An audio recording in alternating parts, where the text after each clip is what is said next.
আসসালামু আলাইকুম। সবাই কেমন আছেন? আলহামদুলিল্লাহ, আমিও ভালো আছি। আজকে রান্না করব মিষ্টি কুমড়া দিয়ে রুই মাছ। রুই মাছ রান্না করব।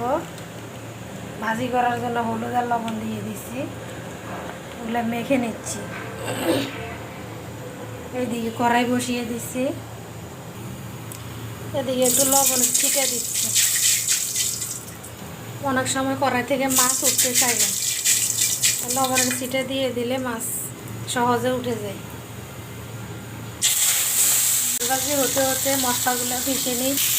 এই যে মাছগুলো কি সুন্দরভাবে উঠে যাচ্ছে, একটুও নিচে লাগে না, একটুও লাগে নাই, খুব সুন্দর করে উঠে যাচ্ছে লবণের কারণে। লবণ দিয়ে দিলে সুন্দরভাবে উঠে যাচ্ছে। এদিকে আমার মাছ ভাজা হয়ে গেছে, তুলে নিচ্ছে।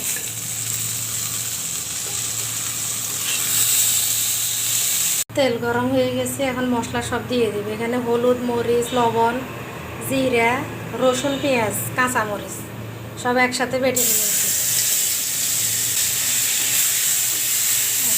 ভালো করে মশলা কষানো হয়ে গেলে তারপরে এখন একটু পানি দিয়ে দিচ্ছি। একটু পানি দিয়ে দিলাম। মশলা কষানো হয়ে গেলে তারপরে মশলা কষানো হয়ে গেছে, এখন তরকারি দিয়ে তরকারিগুলো ভালো করে কষিয়ে নিব। কষানো হয়ে গেলে তরকারি ভালো করে কষানো হলে তরকারি অনেক মজা হয়। কষানো থেকে তরকারি রান্না মজা। দেখি কি অবস্থা।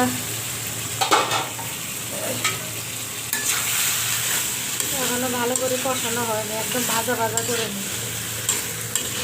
ভাজা ভাজা করে নেওয়ার পরে পানি দিব। ভাজা ভাজা হয়ে যায়, আবার ঢেকে দিচ্ছি।